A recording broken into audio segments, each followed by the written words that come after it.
and welcome back to my Zelda 2 Let's Play.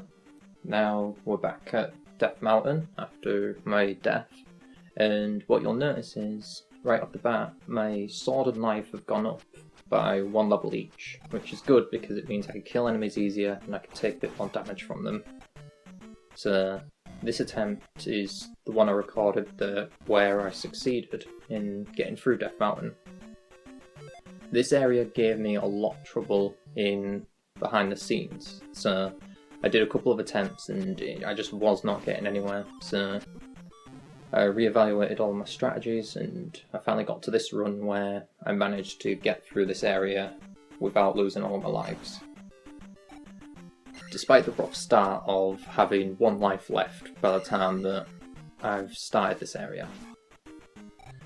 Something that I wanted to touch upon in this part is that despite all the negativity I've been given this area, I actually do like it as a test of your magic abilities at this point, since you get the life spell just before this place, so you have a way to heal yourself with all the magic jars that enemies might drop. There's also a couple of guaranteed red jars to heal you up completely, so the game doesn't completely leave you in the dark for health. By that I mean it doesn't leave you starving for healing and magic. So you have a lot of ways around things in this place, it's just that the enemies they make you face are extremely tough. So you can see here, the axe guy that killed me last time, I've just decided to ignore him this time because it's not worth fighting. And casting shield was helpful because it makes it so that he isn't doing so much damage to me. I might be restating that a few times in this Let's Play, but it's a real surprise how much I've been using shield, considering usually I just sort of try and run through without using shield as much, but it's actually worked out really well in this playthrough for helping me through some really tough spots so far.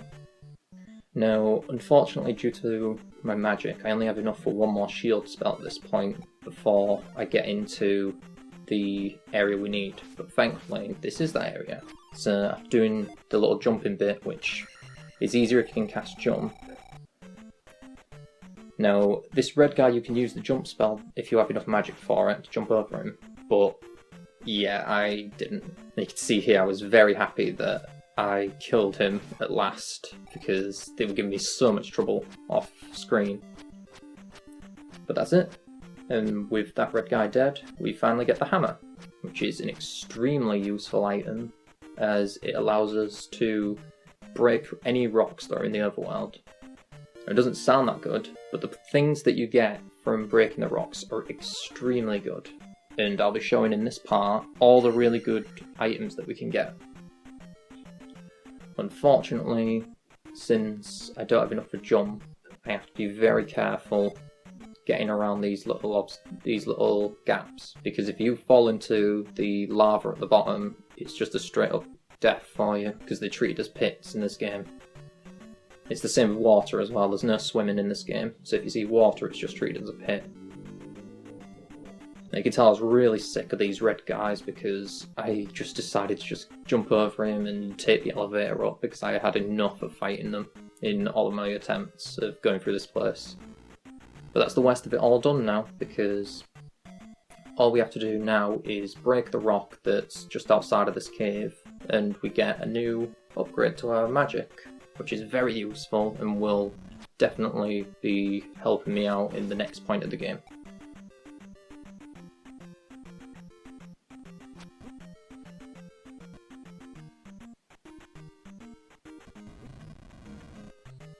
Now, although this area is really hard and I think is such an unfair difficulty spike compared to the rest of the game, I don't think people should give up on it, because I think as soon as you beat this area, you get the absolute best ability in the game, which we'll be seeing shortly. So, as I'm in the overworld again, if you pause and have a little look at the areas that I walk through, you can notice that there's a graveyard to the left, there's a small forest to the right, there's a bigger forest right next to the graveyard, and a lake in the middle, which is, as I mentioned in the last part, the basic layout of the map of Hyrule in the first game, which I think is a really cool little Easter egg.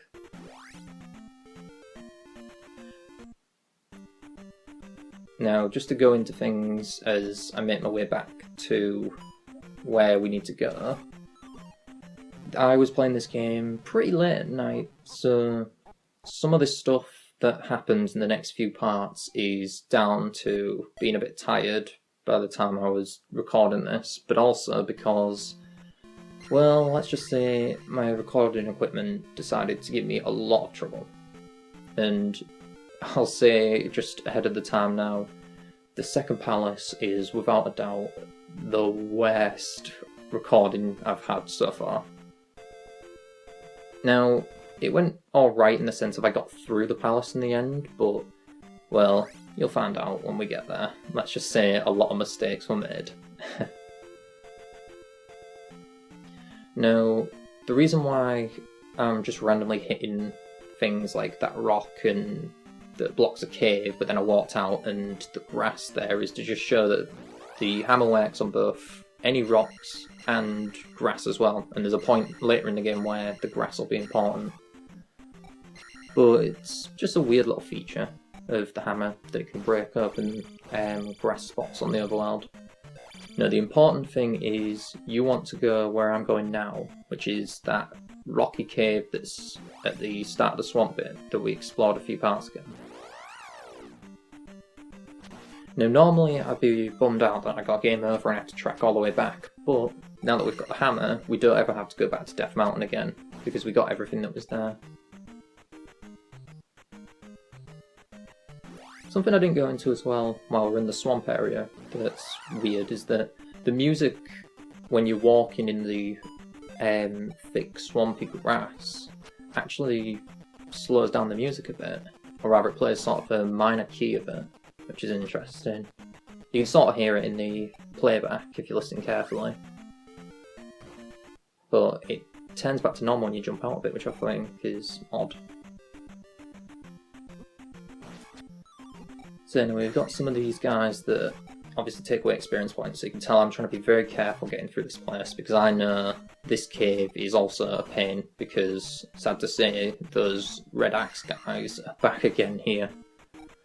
As well as the orange ones. But at this stage, the orange ones I've just sort of got used to. And at level 4 sword, you can kill them pretty quickly, so those guys aren't the problem anymore, it's just the red ones. And as if that wasn't bad enough, there's 2 of them in this place. So, the thing I recommend the most is cast jump and just watch out for the pit at the end of this room. Because you don't really want to stand fighting them. I mean, if you want to, you can fight them, but in my opinion it's better off just trying to avoid their attacks as best as you can. You're going to take some hits, but if you just cast that shield spell and the jump spell, you should be okay. Just again, watch out for the pits, because the knockback here can really hurt. As you can see here, I almost fell in there. But we've come here to get the Water of Life, and you want to come and grab this, because the Water of Life will allow you to basically get the next spell in the game. And the next spell is not one that we're going to use much in combat, but it's a very useful spell for navigation, and you need it to get to the 3rd palace of the game. Now, why am I grabbing something that we need for the 3rd palace and not going straight to the 2nd palace? Well, the town that gives us this next spell also gives us the incredibly useful technique that you want to get before you do the 2nd palace, because it'll just make your life much easier. And it'll make the rest of the game significantly easier when you get this ability.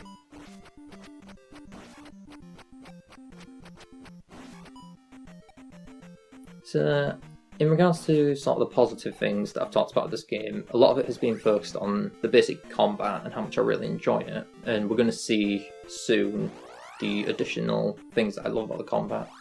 But one thing I've not really talked about much is the visual style, and I actually really like the look of this game. For such an old game, I think it has a really cute art style. Like, all the characters look like regular people, there's nothing that looks really out of place, the monsters have simple but interesting designs to them, and it's just a very colourful game. I really like the use of colours. Although I will say this harbour town here is very plain, as it's all just whites and greys. But at the church, you want to use the jump spell, and this is where we get the most useful ability in the entire game. More useful than any spell you could possibly imagine. Like, this is the thing that changes this game from just good to great, in my opinion.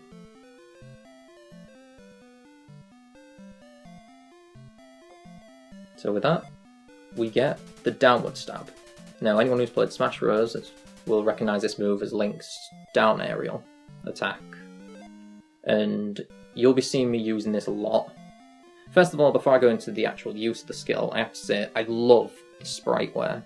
When you see him facing his head down and the hat droops with it as he's stabbing down at the ground, there's just something really cool about it, and it flows really well from his attacking animation. Like, for such an old game, they did a really good job making it look really nice. Now, just before I go into this sword technique, which I have plenty of time to talk about in the next part, because, I mean, I'll just say right now, it's the most useful thing. Again, gotta restate that. We've got a new spell to get as well. So this is the fairy spell. This is one of the weirdest spells, but I actually think it's a very useful one. So, when you cast it, you turn into a fairy. And as long as you're a fairy, you can fly around anywhere you want. There's no limitation to it. You can't attack, however, as a fairy, and you also turn back to normal when you leave the screen, as with any spell in this game. But yeah, so in the next part, we'll be going into the downward stab, and we'll finally be beginning the second palace.